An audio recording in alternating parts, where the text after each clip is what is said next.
spot here. So, Sorry. what is your name and your career? I am Mr. Fogg, Jim Fogg, and I am a teacher of deaf and hard of hearing students. Okay, and what is your experience with children with that specific area of child development? I've been teaching for 20 years. I've taught from first grade all the way up through 8th grade. And are there any specific guidelines or rules that you follow? Yes, thousands. What are like some examples with your specific group? Well, oh gosh, where do I start? With deaf children? Well, you see I'm wearing a microphone, and I'm supposed to be wearing this at all times because it amplifies to a speaker over there, and they can hear my voice better. It goes right into their hearing aids and helps them, so that's one rule. I teach specific state standards. I'm not supposed to be teaching just anything I feel like. There's guidelines that I follow on what I have to teach for each grade level, and I follow that very carefully. Do you have any specific like classroom rules? Classroom rules, well, they need to be in their seat when they're working. They're not supposed to be running around the room. They're supposed to not bother each other. They're supposed to pay attention to me. And because they can't hear, their eyes are supposed to be on me all the time. They need to raise their hand when they want to say something. Okay. Oh, that's yours. A third one? Yeah. Okay, is there anything unusual or strange that has ever occurred with your children? Like, Unusual or strange all the time. yeah. Do you want an example? Yeah. Any specific kind of example? Just something that's unusual that's happened that you, like the first time it's happened or you've never had to deal with it before. Well, one of the strangest things is that my students don't have, their biggest problem is not their hearing loss. Their biggest problem is their lack of language, and that comes from most of their parents don't use sign language at home, and unfortunately sign language is what they need, but their parents want them to talk, and so their parents talk to them, and they don't always understand, and so they come to school really they haven't developed their first language yet. They're still working on trying to make sense of what language is and how to communicate. So they're always making funny statements when they mean to say one thing but they accidentally sign something else, and we have a good laugh about it because when you talk about unusual or strange, that happens all the time. Okay.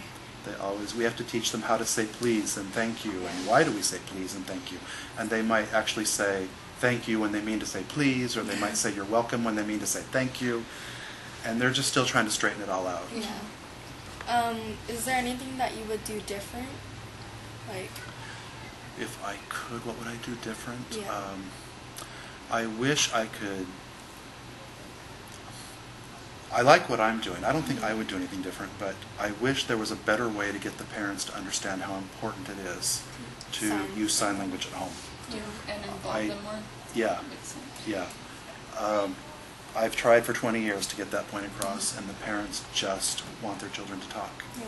And they think that if you just talk to them and talk to them and talk to them, they'll eventually talk back, and it doesn't happen. Well, it doesn't happen that easily. So we've tried everything. We've had special parent nights where we've tried to educate the parents on just how important it is to sign.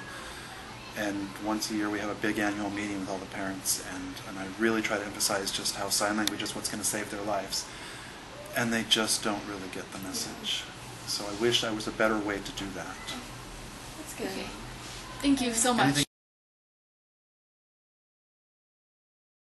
So what is your name and your career? Naomi Urias, and I have a daycare called Urias Family Daycare. Okay, and what is your experience with your children while they were in the area of child development involved with elementary school? It was pretty interesting. We had to learn with them because you have to sit there and do their homework. You got to take them to school. You got to get them ready for school. You got to make sure their homework's done. It's a big responsibility. Making sure they get good grades and they behave in school.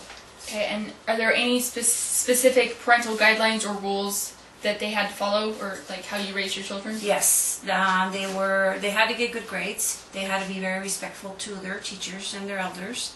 And they had to be nice, kind, and considerate to others. That was a big thing for us. So. Has anything unusual or strange occurred with your children?